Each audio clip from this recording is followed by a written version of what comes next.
Dear colleagues, good afternoon. Today is a holiday, Russian Entrepreneur Day. And I congratulate all of you on this occasion, both you and, as they say in such cases, through you, the entire entrepreneurial community of Russia. And these are dozens, hundreds, thousands, perhaps millions of people who carry out the most important task, providing goods and services, creating the very foundation of our economic life. I wanted to meet in this particular composition because these are the most well-known companies. They are widely recognized. We meet with them constantly. These are, in a good sense, the mastodons of the Russian economy. But I want you to know that we are aware of you. We hold immense respect for what you do. Both I and my colleagues specifically wanted to meet with entrepreneurs in this format today, to hear from you, to see what can and should be done additionally to support you and your colleagues. Of course, entrepreneurial activity, everyone says it's a special path. One must be a talented person, one must know both law and finance, economics in the broadest sense of the word.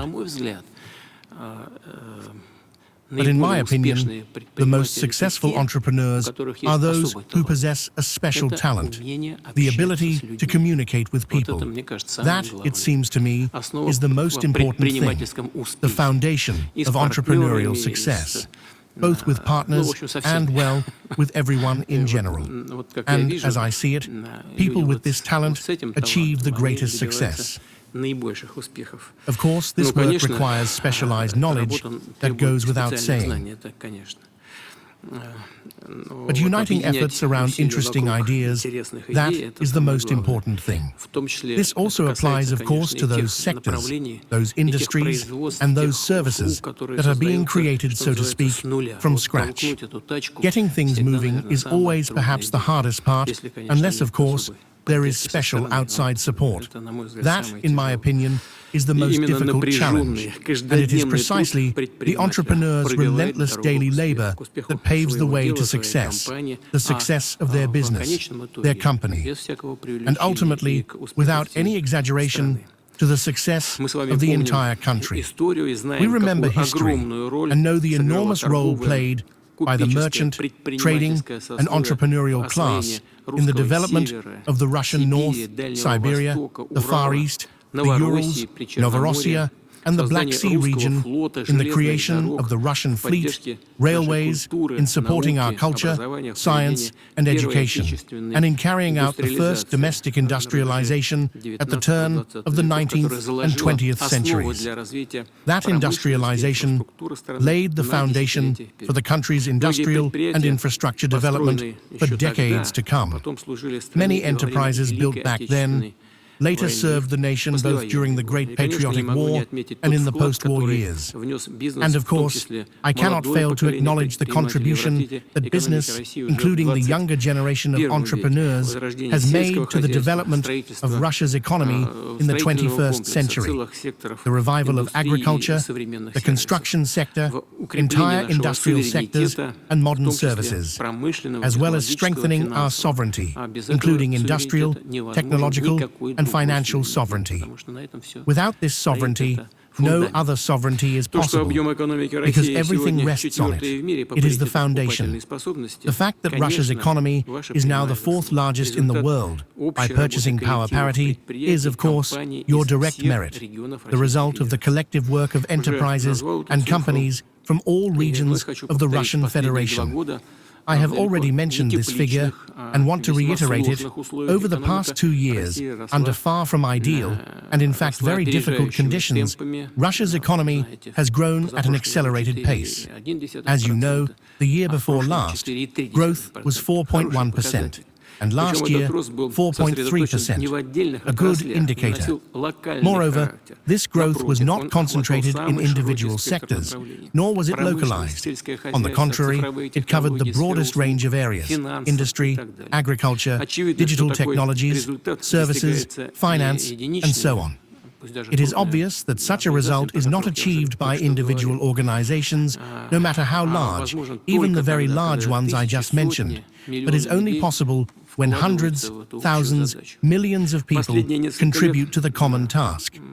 The past few years have presented Russia and our business community with a number of acute challenges. The entrepreneurial community has faced a series of trials.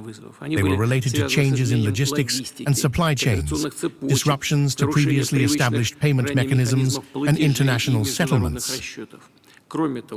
Moreover, a number of foreign companies left the Russian market, largely under pressure from the so-called Western political elites. Unfortunately, some of them, though this is an obvious fact, let down their Russian partners. What is very important is that under these difficult conditions, our entrepreneurs did not falter, did not give up, but on the contrary, demonstrated their inherent business acumen, resourcefulness, and thorough economic pragmatism in the broadest and most direct sense of the word. They showed true leadership qualities, everything that is in demand at any historical stage and at any time, and today is especially crucial, helping the country move forward. Participating in today's meeting are precisely such entrepreneurs, representing various industries and sectors of our national economy. These include industry, including high-tech, information technology, agriculture, food services, tourism, and other fields. What unites all of you, dear colleagues, is not only the impressive growth momentum of your businesses, but also your determination to continue expanding dynamically, to benefit people, to serve society, and to make our country, Russia, even stronger. Your companies are securing increasingly solid positions domestically, while also competing confidently abroad. Thanks to flexible approaches and, of course, the quality of your products, you are expanding deliveries to promising global markets. And I want to assure you that the state will certainly continue supporting you and your efforts. It will lend a shoulder to help realize your initiatives. Now, as we agreed, we would first like to hear from you, specifically on the matter I mentioned, your assessment of the current situation and what additional measures, in your opinion, the government should take to further support you.